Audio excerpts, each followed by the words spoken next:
Who was the longest reigning emperor of Imperial China?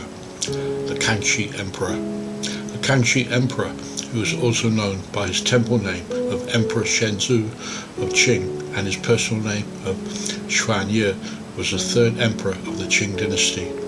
His reign of 61 years makes him the longest reigning emperor in Chinese history and one of the longest reigning rulers in world history. The Kangxi Emperor was considered to have been one of China's greatest emperors. The third son of the Shunzhi Emperor, Kangxi began his long period of rule at the age of 7, although actual power was held by his 4 regents for the next 6 years until he became of age to rule in his own right. Kangxi's attempt to revoke the fiefdoms of feudal princes sparked the revolt of the Three Feudatories, a revolt he suppressed. Kangxi also forced the Kingdom of Tungning in Taiwan and the Mongols in the north and northwest to submit to the rule of the Qing. He further incorporated Tibet into the empire while welcoming Jesuits and the propagation of Catholicism in China. However, that tolerance came to an end during the Chinese Rites Controversy. Later in his reign, Kangxi became embroiled in a prolonged dispute over his successor. When he died in 1722 at the age of 68, he was succeeded by his 4th son, Yinzhen, who assumed the role as the Yongzhen Emperor. The Kangxi Emperor's reign is regarded as bringing long-term stability and relative wealth after long periods of war and political chaos. He initiated the period known as the High Qing era, also known as the prosperous era of Kangxi and Qianlong, which spanned the reigns of Kangxi, his son Yongzhen, and his grandson, the Qianlong Emperor. The court of Kangxi also accomplished such literary feats as the compilation of the Kangxi Dictionary, the complete Tang poems, and the complete classics collection of ancient China.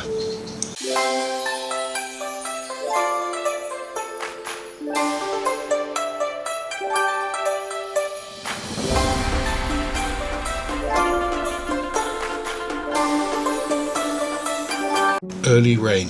Born on the 4th of May 1654 in Beijing's Forbidden City under the given name Xuanye, he was enthroned at the age of 7, and on the first day of the following lunar year he was given his era name of Kangxi. Before Kangxi came to the throne, the Grand Empress Dowager Zhaoshang had appointed 4 regents to control stately affairs until the young emperor came of age and was able to rule himself. The 4 powerful men who were appointed regents were Sonin, Suksahar, Ebulin, and Oboy. Sonin died shortly after this and left Suksahar and Oboy in a fierce power struggle for ultimate control. Oboy had Suksahar executed and took on absolute control as a sole regent after he had successfully removed any threat to his power from the more passive Ebulin. In 1669, the Kangxi Emperor had Oboy arrested with the assistance of his grandmother, the Grand Empress Dowager Zhaoshang, who had raised him. Upon taking control of the empire personally, Kangxi listed 3 main issues of concern. First, flood control of the Yellow River. Second, the repair of the Grand Canal. And finally, resolving the revolt of the Three Feudatories in southern China. The Kangxi Emperor was greatly influenced by his grandmother and personally took care of her in her final months of life before her death in 1688. Military achievements. The Kangxi Emperor achieved a number of military achievements throughout his reign, including making the army more efficient, resolving the revolt of the Three Feudatories, Qing control of Taiwan, resolving border conflicts with Russia and Mongolia, and more. We will now take a brief look at the most important of those achievements. Restructuring of the Qing army. The main army under the Kangxi Emperor, the 8 Banners army, was in decline when the Kangxi Emperor began his reign.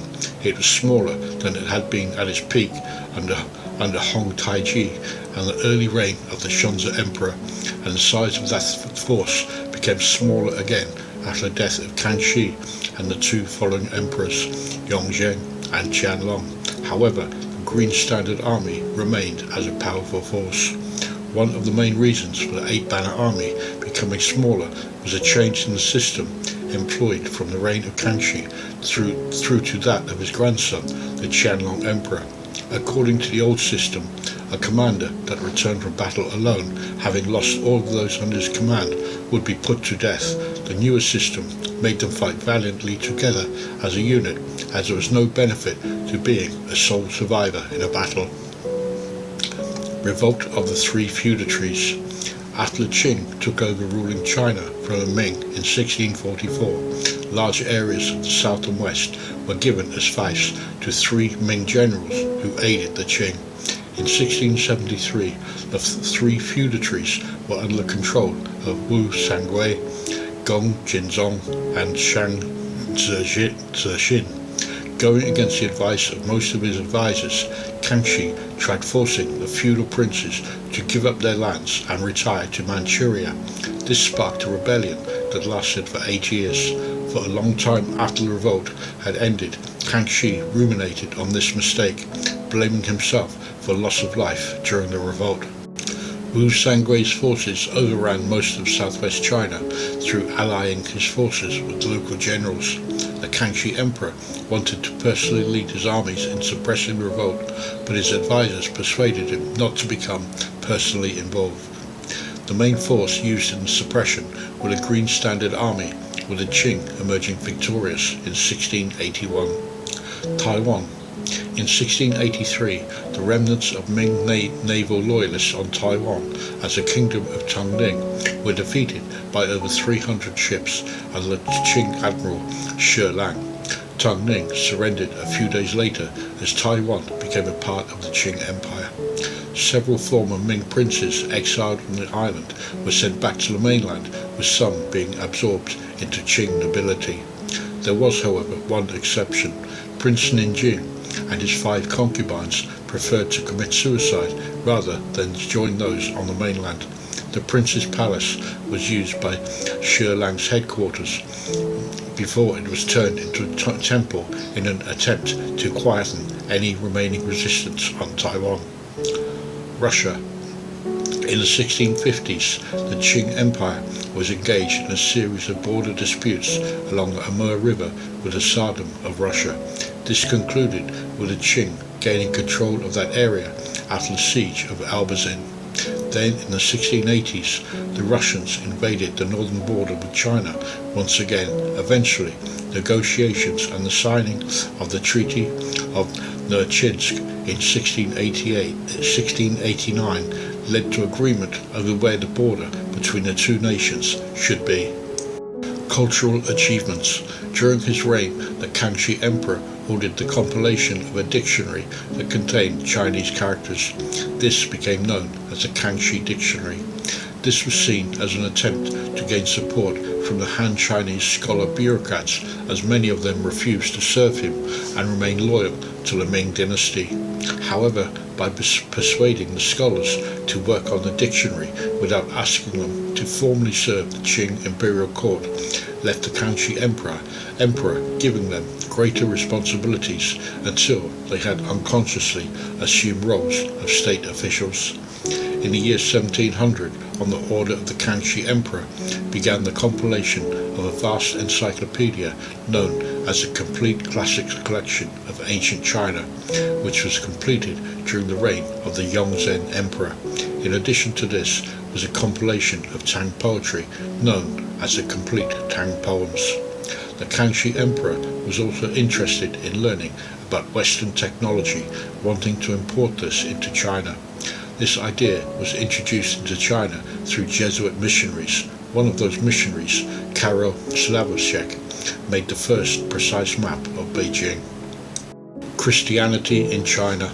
After the introduction of Jesuits into China, the missionaries requested a tolerance for Christianity, a move the Kangxi Emperor was willing to oblige, and issued the Edict of Toleration, which recognized Catholicism, barred attacks on churches, legalized missions, and permitted the practice of Christianity by the people of China.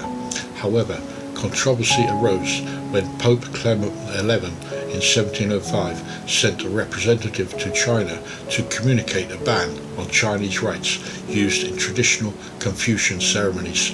Kangxi refused the request, and on the 19th of March 1715 the Pope issued a papal bull condemning Chinese rites. In response, the Kangxi Emperor officially forbade Christian missions in China, as they were causing trouble. Succession disputes. There was a prolonged struggle between various princes during the reign of the Kangxi Emperor over who should inherit the throne. This became known as the Nine Lords' War. The Kangxi Emperor had 20 sons, although only 9 of them were deemed eligible for succeeding him. In 1674, the first wife of the Kangxi Emperor, Empress Xuanye, died during the birth of his second surviving son, Ying-run, who was named as a crown prince at the age of 2. This was a Han Chinese custom to ensure stability. The Kangxi Emperor left the education of the majority of his sons to others, except he personally oversaw to the education of his potential successor. However, Ying-ren proved to be unworthy of such a position despite his father's favoritism towards him. Ying-run allegedly beat and had subordinates killed and had sexual relations with at least one of his father's concubines, which was considered a form of incest and a capital offence.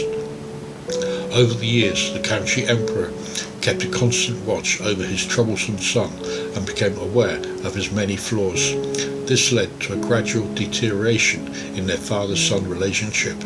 In 1707, Kangxi decided he could no longer tolerate the behaviour of Ying-run and stripped him of the title Crown Prince. Ying-ze, the Kangxi Emperor's oldest surviving son, was placed in charge of overseeing the house arrest of Ying-run. Ying-ze, an unfavoured son who knew he had no chance of being selected as emperor in the future, recommended the 8th Prince Yin-se, while also requesting to his father that Ying-run be executed. Enraged at this, Ying-ze was stripped of his titles. The emperor then commended an end to all debates over his succession, and suspecting that Ying-ze may have framed Ying-run, Ying-run was restored to the position of crown prince in 1709. In 1712, during a tour of the south, Kangxi left Ying-run in Beijing to run affairs of state in the emperor's absence. However, Ying-run took this as an opportunity to vie for power and made an attempt at forcing the Kangxi Emperor to abdicate when his father returned to Beijing. Unfortunately for Ying-run, news of the attempted coup d'etat reached the emperor, and Ying-run subsequently found himself placed under house arrest once again. After this incident, the emperor announced he would not appoint any of his sons as crown prince for the remainder of his reign. He did, however, place his imperial valedictory will inside a box in the Palace of Heavenly Purity, which was only to be opened upon his death. Death and succession. Along with Ying-run, the 13th Prince, Yin Xiang, was placed under house arrest for cooperating with the former crown prince. Ying-se was stripped of all of his titles, only for them to be restored years later. The 14th Prince, Yin Ti, who many believed the most suitable candidate to succeed, was sent on a military campaign with 3 other princes, pledging their loyalty to Ying Te. According to the official records, on the evening of 20th December 1722, and just before he died, the Kangxi Emperor summoned 7 of his sons to his bedside. After the Kangxi Emperor had passed away, it was announced that Ying-zun, the 4th Prince, had been selected as the new emperor. Ying-zun was to be known as the Yongzhen Emperor, and the body of Kangxi was entombed at the Eastern Tombs in Zhenhua, Hebei. That brings us to the end of this video that highlighted the story of the Kangxi Emperor, one of the world's longest rulers who reigned over a period of relative calm and prosperity for the people under his command. If you've enjoyed watching and it's shown you a little detail of life and events here in China, then your subscribing to my channel would mean a lot to me. Thank you for watching. Make sure you click on the link to the next video, and until the next time, goodbye for now.